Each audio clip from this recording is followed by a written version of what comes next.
ការបង្កើតអាជីវកម្មផ្ទាល់ខ្លួនគឺជាក្តីស្រមៃដ៏អស្ចារ្យប៉ុន្តែការពិតគឺមានអាជីវកម្មថ្មីៗជាច្រើនបានបិទទ្វារទៅវិញក្នុងរយៈពេល1ទៅ5ឆ្នាំដំបូងខាងក្រោមនេះគឺជាមូលហេតុចម្បងដែលធ្វើឲ្យមនុស្សភាគច្រើនបរាជ័យក្នុងអាជីវកម្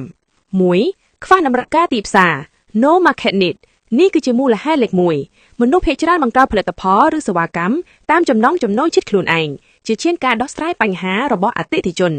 ប្រសិនបើគ្មានអ្នកចង់ទិញអ្វីដែលអ្នកលក់ទេអាជីវកម្មមិនអាចរស់បានឡើយ 2. ការគ្រប់គ្រងហិរញ្ញវត្ថុមិនបានល្អកង្វះទុនបម្រើចំណាយច្រើនពេកលើសម្ភារៈក្រៅខ្លួនការិយាល័យស្អាតៗគ្រឿងសង្ហារឹមមិនទំនើបតែខ្វះសាច់ប្រាក់សម្រាប់បង្វិលប្រតិបត្តិការប្រចាំថ្ងៃមិនបែងចែកកាបូបលុយយកលុយរកស៊ីនិងលុយចាយវាយផ្ទាល់ខ្លួនមកច្របល់គ្នា 3. យុទ្ធសាស្ត្រទីផ្សារខ្សោយផលិតផលល្អយ៉ាងណាបើគ្មាន net score ក៏ស្មើនឹង0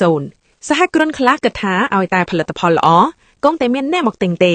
ប៉ុន្តែការពិតក្នុងសម័យនេះការធ្វើឲ្យគេ score visibility និងការកសាងទំនុកចិត្ត trust គឺជារឿងសំខាន់បំផុត 4. ឆាប់បោះបង់និងខ្វះភាពអត់ធ្មត់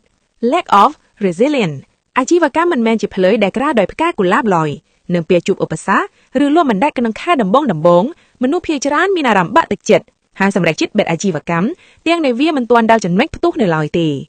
5. ក្រុមការងារមិនត្រូវគ្នា wrong team ការជ្រើសរើសបុគ្គលិកឬដៃគូសហការដែលមិនមានជំនាញច្បាស់លាស់ឬមិនមានចក្ខុវិស័យដូចគ្នានឹងនាំឲ្យមានជម្លោះផ្ទៃក្នុងដែលជាថ្នាំពុលធ្វើឲ្យអាជីវកម្មរលាយយ៉ាងឆាប់រហ័ស